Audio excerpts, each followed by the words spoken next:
নমস্কার, আপনাদের সঙ্গে আমি সৈকত। এনকেটিভি বাংলার রাত 9টার প্রাইম টাইম ডিবেটে আপনাদের সঙ্গে আমার রোজই দেখা হয়। কিন্তু আজ কি নিয়ে আলোচনা করব জানেন? গোটা বাংলা এখন জানিয়ে ভাবছে, অর্থাৎ মালদার শুট আউট কাণ্ড। একেবারে প্রকাশ্যে দিনের আলোয় একজন তৃণমূল নেতাকে দৌড় করিয়ে মারল 4 দুষ্কৃতী। কি সাহস ভাবুন!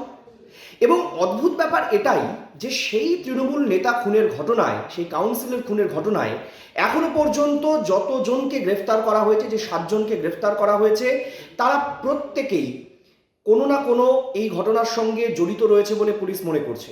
সবচেয়ে গুরুত্বপূর্ণ বিষয় কি জানেন?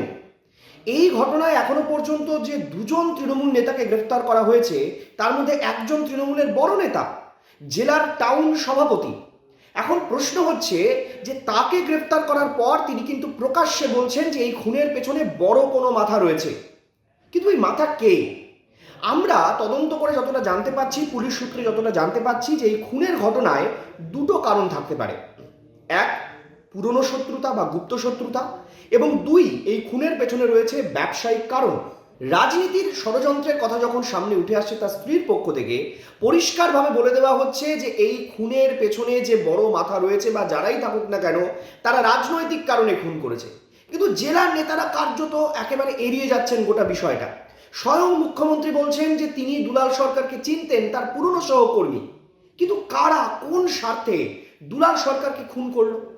তাহলে রাজ্যে এই মুহূর্তে যা পরিস্থিতি আমরা যা দেখতে পাচ্ছি, তা থেকে এটাই দাঁড়াচ্ছে যে শাসক দলই এ রাজ্যের সবচেয়ে বড় শত্রু, শাসক দলের নেতারাই।